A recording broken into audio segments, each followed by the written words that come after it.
everyone, it's your girl Tahirah Ahshah here with my third YouTube video. In this video, I will be walking you through how I plan my week from start to finish. I am a mom, I am an entrepreneur, I work a regular 9-to-5 job, and I have a husband, so I definitely know how hectic and sometimes how unbalanced and unorganized our weeks and our days may get. But luckily, I have come up with a solution. In this video, I will be giving you guys some tips, some tricks, and just some overall guidance on how to increase productivity, maintain organization, and get a handle on the time in your day.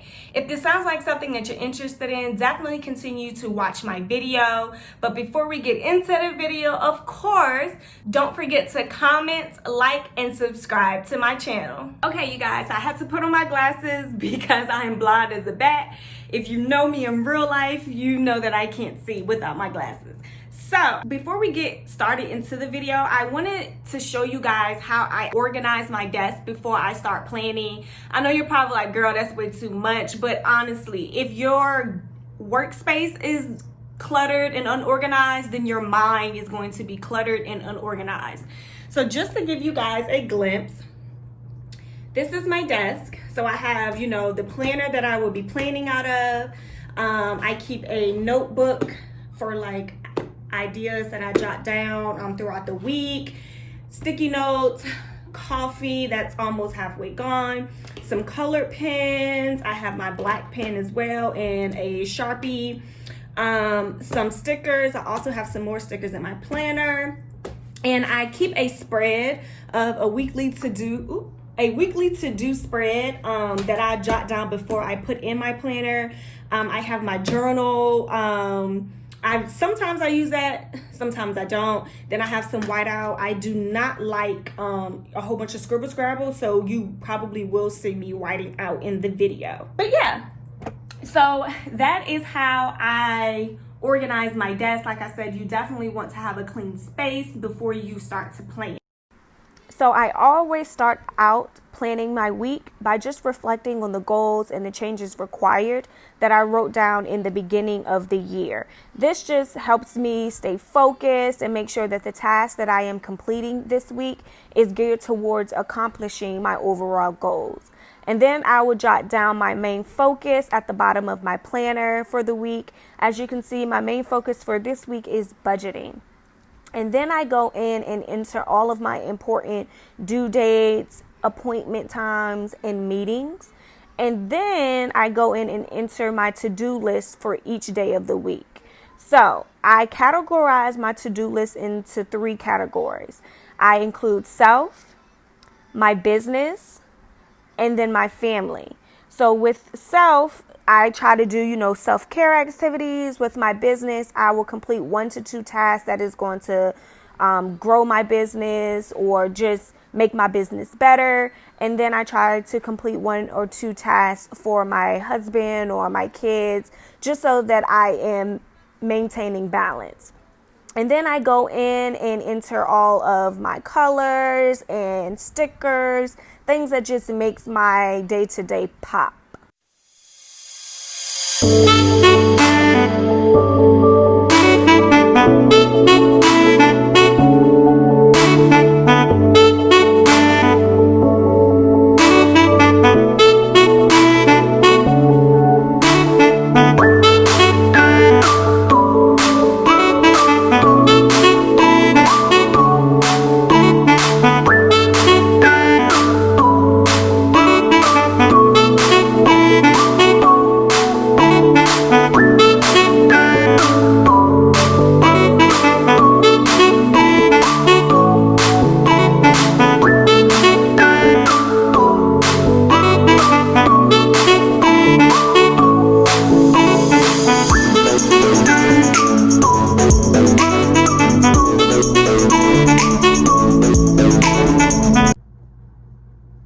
Okay, so I realized that the time lapse was super fast, so just so you guys can get a glimpse into my week, here it is. I usually write my main focus on the bottom of the planner. It says budgeting. And then if you wanted to know what I wrote on this side, it says don't go broke trying to keep up with the Joneses. So that's just, you know, a little motivation for myself this week. So usually in this section, I always either put a quote or my grocery list. So I don't forget that.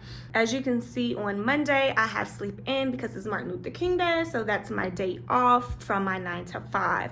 But just because it's my day off from my 9 to 5 doesn't mean that I don't have to work on my business. So I'm creating my business budget that day.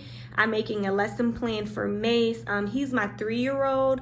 He doesn't go to school, but while his brother is in school, he always asks me, hey, I want to do, you know, my letters and my numbers. So I'm going to create him a lesson plan, and that will help him and it will help me because he's not being worrisome while I'm trying to do, you know, other work throughout the week. Then on Tuesday, I have branding content, follow up with vendor, organize kids toy box, post YouTube video, and I have a branding meeting at 6 p.m. And then on Wednesday, I'm doing Corey's laundry, creating my personal budget, working on my website, and I have the nail appointment at 5:15, self-care. And then I have the goal of playing board games with my kids at night, find stationery products on Thursday, wash makeup brushes, and movie night with kids. The makeup brushes for me is self-care because most of the time when I do wash my makeup brushes, I'm in my bathroom alone, I'm playing music or listening to a podcast or just something like that. So for me, that's like alone time to myself, and so it's self-care. And then you see on Friday, I have planning Mace's birthday. His birthday is the 31st. We're super late, but it's a pandemic. You're gonna have to excuse us. Pack kids' clothes. You guys, that's just manifestation right there because I do not have a babysitter, but I am going to be packing their clothes, and hopefully by the time I'm done packing, one of their grandparents would have called me up and say, hey, we're about to come get those kids, and they're already going to be ready to go. And then I'm going to do some quality time with Bae. This looks like a super easy week for me. I know what I'm capable of. You may be like, girl, sis, it's super busy, but it looks like a pretty easygoing week for me because I don't have a whole lot of different, you know, appointments outside of the home. If I can usually get everything done from the comfort of my home, it's super, super easy for me. And as you can see on here, I have 6:30 wake up. I don't usually put my whole schedule on my planner because this planner isn't big enough anyway, but I do need to put 6:30 wake up because that's a reminder that I need to be up by 6:30. I have to clock into my 9 to 5 by 7:15. I work from home, but I still don't like being late because then I'm playing catch up the whole day. So waking up at 6:30 is a huge goal for me, and then I will wake my son up for school. You see it says 8 a.m. junior wake up. I will wake him up for school at 8. So if I'm up by 6:30, that gives me a good hour and a half to get my life together before the kids start waking up. And as you can see over here, I have not put anything for Saturday and Sunday yet. I usually wait until about Wednesday or Thursday to start planning my weekend. Usually by Wednesday and Thursday, I will have a good idea of what my weekend will look like. I will probably just jot down little things as they come along. So for example, if one of my friends calls me, I'm like, hey, I want to go to brunch on Sunday, I'll just write it down. Or if, you know, my husband's like, hey, I plan date night, then I'll just write that down. But like I said, planning does not have to be strenuous. This in itself is self-care for me because I'm sitting in my office by myself, drinking my coffee, just planning my week ahead. So yeah, that's how I plan my week.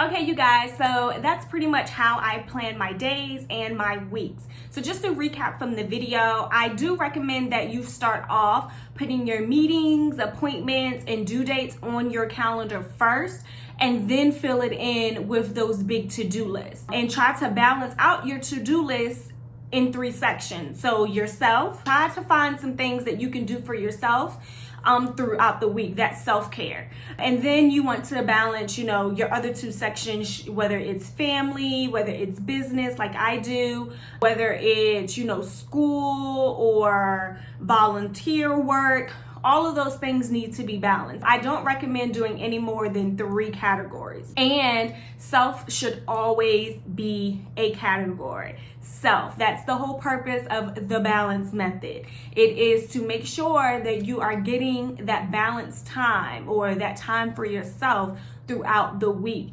If you do the balance method, you are guaranteed to get at least 8 hours of self-care throughout the week. I also recommend that you look back on your yearly goals. As you can see in this planner, it didn't have a section for yearly goals, so I just found a space to create that.